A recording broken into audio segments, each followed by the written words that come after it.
Bismillahirrahmanirrahim. Assalamualaikum warahmatullahi wabarakatuh. Allahumma sholli ala Muhammad. Sahabat Quran, yuk ngaji. Sallallahu ala Muhammad. Sallallahu alaihi wasallam. Nasihat yang semisal yang ingin aku sampaikan. Maka Ali bin Abi Thalib radhiyallahu taala anhu mulai menyampaikan kelima petuah yang beliau sampaikan. Beliau menyampaikan petuah yang pertama, la yarjuwanna 'abdun illa rabbah. Seorang hamba hendaklah hanya menggantungkan harapannya kepada Rabb-Nya, yaitu Allah Subhanahu wa taala. Nasihat yang pertama, beliau memberikan nasihat kepada kita agar kita menggantungkan segala keinginan yang kita harapkan, segala apa yang kita inginkan hanya kepada Allah Subhanahu wa taala. Hadirin yang semoga dirahmati oleh Allah Subhanahu wa taala. Nabi sallallahu alaihi wasallam pernah bersabda, memberikan petuah kepada para sahabatnya, "Idza sa'alta fas'alillah wa idza ista'anta fasta'in billah." Jika kalian ingin meminta sesuatu, maka mintalah kepada Allah. Jika kalian ingin meminta pertolongan, maka mintalah pertolongan kepada Allah Subhanahu wa taala. Nasihat yang pertama yang disampaikan oleh Ali bin Abi Thalib radhiyallahu taala anhu memberikan nasihat kepada kita agar kita menggantungkan hati kita kepada Allah, agar kita bertawakal kepada Allah, menggantungkan raja harapan kita kepada Allah Subhanahu wa taala. Karena segala apa yang kita lakukan, segala apa yang kita dapatkan itu semua dari Allah Subhanahu wa taala. Wa ma bikum min ni'matin fa min Allah. Setiap nikmat yang kalian dapatkan semuanya dari Allah Subhanahu wa taala. Tidak ada satu jengkal pun tanah yang kita miliki melainkan itu pemberian dari Allah. Tidak ada satu rupiah pun yang kita miliki melainkan itu atas pertolongan dari Allah Subhanahu wa taala. Jika seandainya kita adalah orang yang cerdas sehingga bisa mengumpulkan uang sebanyak-banyaknya, maka ketahuilah kecerdasan itu diberikan oleh Allah Subhanahu wa taala. Maka nasihat yang pertama yang disampaikan oleh Ali bin Abi Thalib radhiyallahu taala, gantungkan harapan Anda kepada Allah Subhanahu wa taala. Apapun keinginan kita, apapun masalah kita, maka cobalah untuk mengangkat tangan Anda ke langit dan berusahalah untuk bermunajat kepada Rabb kita, kepada Allah Subhanahu wa taala, karena sesungguhnya Allah Subhanahu wa taala Maha mendengar dan Maha mendengar dan juga Maha mengabulkan permintaan para hamba-Nya. Nasihat yang kedua yang disampaikan oleh Ali bin Abi Thalib radhiyallahu taala anhu, wala yakhafanna illa dzallah. Seorang hamba hendaklah merasa takut atas dosa yang pernah ia lakukan. Hadirin yang semoga dirahmati oleh Allah Subhanahu wa taala, sebagai manusia biasa, sebagai insan biasa, kita menyadari bahwa masing-masing dari kita sering atau banyak melakukan kesalahan ataupun perbuatan maksiat kepada Allah Subhanahu wa taala. Namun perbedaannya antara orang yang beriman dengan orang yang tidak beriman adalah orang yang beriman ketika melakukan sebuah kesalahan dia menyadari bahwa itu adalah kesalahan, kemudian dia berusaha memperbaikinya. Tatkala seorang muslim, seorang mukmin berusaha memperbaiki dosa yang pernah dia lakukan, dia bertobat, dia tinggalkan dosanya, dia menyesal, kemudian dia berusaha melakukan amalan-amalan ketaatan kepada Allah, maka yakinlah bahwasanya Allah Maha mengampuni atas segala dosa. Perhatikan Nabi Adam alaihissalam dan juga iblis la'natullahi alaih, keduanya pernah melakukan kesalahan. Namun perbedaannya adalah Nabi Adam alaihissalam melakukan kesalahan, kemudian beliau menyadari bahwasanya beliau pernah berbuat salah dan bertaubat kepada Allah Subhanahu wa taala. Berbeda dengan iblis, dengan kesombongan dan keangkuhannya, ia enggan untuk meminta maaf, ia enggan untuk bertobat atas kesalahan yang pernah ia lakukan. Maka dua sosok ini pada akhirnya memiliki kondisi yang berbeda. Nabi Adam alaihissalam meskipun pernah melakukan kesalahan, namun beliau bertobat kepada Allah Subhanahu wa taala, maka Allah tempatkan beliau di tempat yang mulia kelak di akhirat.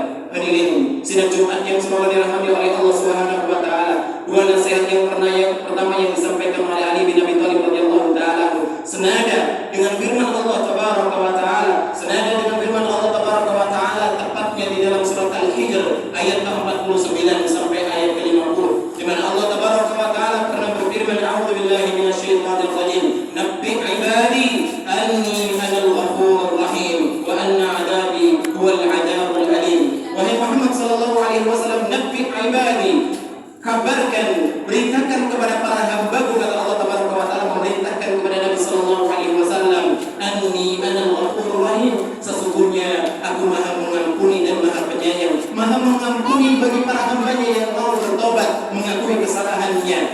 kesalahan yang pernah ia lakukan, dia bertobat dan dia menyesali. Sesungguhnya Allah Tabaraka wa Ta'ala Maha mengampuni, Maha menerima taubat.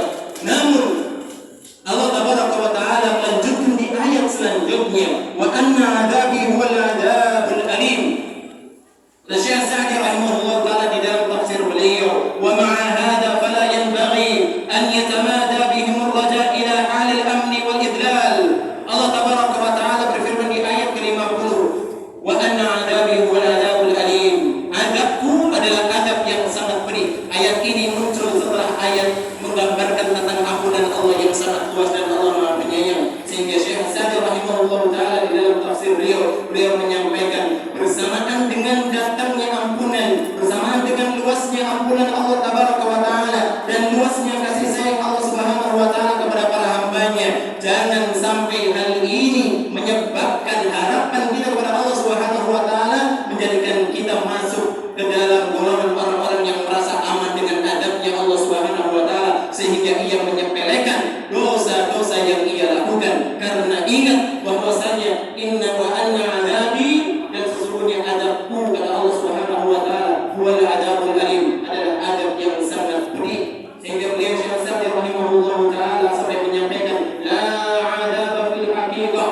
tidak ada adab yang hakiki di dunia ini, tidak ada adab yang hakiki. Adabnya hanya sementara sampai seseorang meninggal dunia.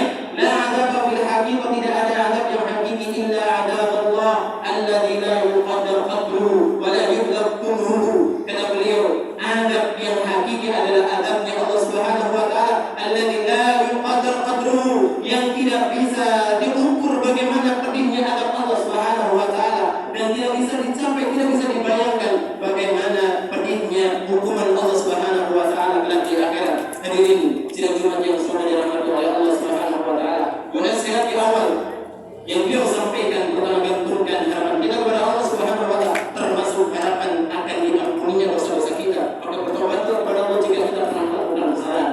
Dan yang kedua, hendaklah kita merasa takut atas dosa yang pernah kita lakukan. Bahkan Nabi sallallahu alaihi wasallam pernah bersabda di dalam sebuah hadis, wa biki ala khati'ati, tangisi dosa-dosa yang pernah kalian lakukan. Tatkala beliau menjawab pertanyaan dari salah seorang sahabat terkait dengan najah, apa itu kemenangan dan kesuksesan wahai Rasul sallallahu alaihi wasallam, maka di antara perkara yang beliau sampaikan adalah wabki ala khati'ati, tangisi kesalahan dan dosa-dosa yang pernah kita lakukan. Nasihat yang ketiga yang disampaikan oleh Ali bin Abi Thalib radhiyallahu ta'ala anhu, wa la yastahi idza su'ila amma la ya'lam an yaqula la a'lam. Jangan sampai seseorang itu malu jika suatu saat ada orang yang bertanya kepada dia, jika suatu saat dia ditanya tentang satu perkara, khusus perkara-perkara agama, dia ditanya padahal dia tidak tahu perkara tersebut, an yaqula la a'lam, untuk mengatakan mohon maaf saya tidak tahu, mohon maaf saya tidak tahu. Jangan malu, kata Ali bin Abi Thalib radhiyallahu ta'ala, untuk mengatakan saya tidak tahu ketika ada orang yang bertanya tentang perkara agama yang kita tidak tahu. Hadirin sidang Jumat yang semoga dirahmati oleh Allah Subhanahu wa Ta'ala. Nasihat yang ketiga, kita ambil sebuah contoh yang sangat luar biasa dari salah satu ulama besar, dari imam dari empat mazhab, Imam Malik rahimahullah ta'ala, salah satu imam besar di antara imam empat mazhab. Imam Malik rahimahullah ta'ala pernah didatangi, dikisahkan, dan ini kisah yang masyhur, didatangi oleh seseorang yang jauhnya sekitar 66 bulan perjalanan. Orang ini datang dari jauh dan menemui Imam Malik rahimahullah ta'ala, membawa sebuah pertanyaan yang dibawa oleh dia dan dititipkan oleh kaumnya ketika itu untuk ditanyakan kepada Imam Malik rahimahullah ta'ala. Dan tatkala sosok ini bertanya kepada Imam Malik dengan sebuah pertanyaan, maka ternyata kebanyakan jawaban dari Imam Malik, beliau mengatakan la usiba. Mohon maaf saya tidak bisa menjawabnya. Mohon maaf saya tidak mampu menjawabnya. Mohon maaf saya tidak tahu. Jadi ini yang kami hormati. Ini sekelas Imam Malik, apalagi sekelas kita. Maka jangan sampai kita malu untuk mengatakan mohon maaf saya tidak tahu ketika kita ditanya tentang perkara yang memang kita tidak tahu. Kenapa? Karena Ali bin Abi Thalib radhiyallahu ta'ala memahami bahwasanya ketika seseorang mengatakan perkara agama yang dia tidak tahu, maka pada hakikatnya sedang mengikuti perintahnya syaitan. Karena Allah Tabaraka wa Ta'ala mengkhabarkan di dalam Al-Qur'anul Karim, Allah Tabaraka wa Ta'ala khabarkan tentang apa yang dilakukan oleh syaitan ketika Allah Tabaraka menceritakan atau mengkabarkan tentang perintah bagi orang-orang, bagi manusia untuk memakan makanan yang baik. Maka Allah Tabaraka wa Ta'ala berfirman, innama ya'murukum bis-su'i wal fahsya wa an taqulu 'ala Allahi ma la ta'lamun. Di dalam surat Al-Baqarah Allah Tabaraka wa Ta'ala berfirman, syaitan itu memerintahkan kepada kalian, hanyalah syaitan itu memerintahkan kepada kalian bis-su'i wal fahsya, untuk melakukan keburukan, untuk melakukan perbuatan keji. Wa an taqulu 'ala Allahi ma la ta'lamun, dan syaitan memerintahkan kepada kalian untuk berbicara, untuk mengucapkan sebuah kalimat, untuk menjawab sebuah pertanyaan tentang Allah Subhanahu wa Ta'ala yang kalian tidak memiliki ilmunya. Ini 3 nasihat pertama yang disampaikan oleh Ali bin Abi Thalib radhiyallahu ta'ala anhu. Aqulu qawli hadza wa astaghfirullah li wa lakum wa lisa'iril muslimin wal muslimat min kulli dhanb fastaghfiruhu innahu huwal ghafurur rahim. Ini disampaikan oleh Ali bin Abi Thalib radhiyallahu ta'ala anhu. Wala yastahi an yata'allama idza lam ya'lam. Dan jangan sampai seseorang merasa malu untuk belajar ketika dia memang tidak tahu. Hadirin yang semoga dirahmati oleh Allah Subhanahu wa Ta'ala. Perkara agama ada perkara yang wajib, ada perkara yang sunnah, ada perkara yang boleh. Maka kita harus memahami di dalam agama kita. Ketika Allah Tabaraka wa Ta'ala mewajibkan tentang satu perkara, maka kita harus melakukannya. Karena tatkala kita tidak melakukannya, padahal kita tahu itu wajib, maka akan berdosa orang yang meninggalkan. Dan di antara perkara yang harus dilakukan oleh seorang muslim ketika ia ingin menyempurnakan keimanannya, menyempurnakan ketaatannya kepada Allah Subhanahu wa Ta'ala, dia memahami ada perkara-perkara yang diwajibkan oleh Allah Subhanahu wa Ta'ala, maka hendaklah dia berusaha untuk mempelajari bagaimana perkara wajib tersebut bisa dilakukan dengan sempurna. Maka dia harus mempelajari secara menyeluruh, diawali dengan perkara-perkara yang wajib, kemudian perkara-perkara yang lain, bagaimana kita melakukannya dengan baik dan benar. Dan tentu saja itu bisa dilakukan dengan cara kita mempelajari dan belajar tentang perkara yang Allah Subhanahu wa Ta'ala perintahkan kepada kita. Sehingga Ali bin Abi Thalib radhiyallahu ta'ala memberikan wasiat kepada kita agar jangan sampai kita merasa malu ketika kita tidak tahu tentang satu perkara agama, kemudian kita malu untuk belajar tentang perkara tersebut. Karena jika seandainya kita malu untuk mempelajari perkara yang kita tidak tahu, maka penyesalannya tentu saja nanti di akhirat. Tentu saja penyesalannya nanti di akhirat ketika Allah Tabaraka wa Ta'ala mengaruniakan kepada kita waktu yang sama sebagaimana yang dikaruniakan oleh Allah Tabaraka wa Ta'ala kepada para ulama kita 24 jam dalam sehari, namun ternyata hasilnya berbeda. Maka tentu saja itu akan ditanya, akan dimintai pertanggungjawaban oleh Allah Subhanahu wa Ta'ala. Ali bin Abi Thalib radhiyallahu ta'ala beliau memberikan wasiat ini karena banyak di antara manusia yang mereka merasa gengsi, merasa malu ketika mereka harus belajar tentang perkara yang mungkin sebenarnya mereka tidak tahu perkara tersebut. Hadirin sidang Jumat yang semoga dirahmati oleh Allah Subhanahu wa Ta'ala. Maka kami nasihatkan kepada diri kami pribadi dan juga kepada jamaah sekalian, mempelajari perkara agama itu adalah hal yang diperintahkan di dalam agama kita. Maka jika seandainya sampai detik ini, sampai mungkin puluhan tahun dari umur yang Allah berikan kepada kita saat ini, bagi umur yang sudah puluhan tahun atau yang mungkin masih belasan tahun, jika seandainya kita belum bisa membaca Al-Quran dengan baik dan benar, maka segeralah bangkit untuk mempelajarinya.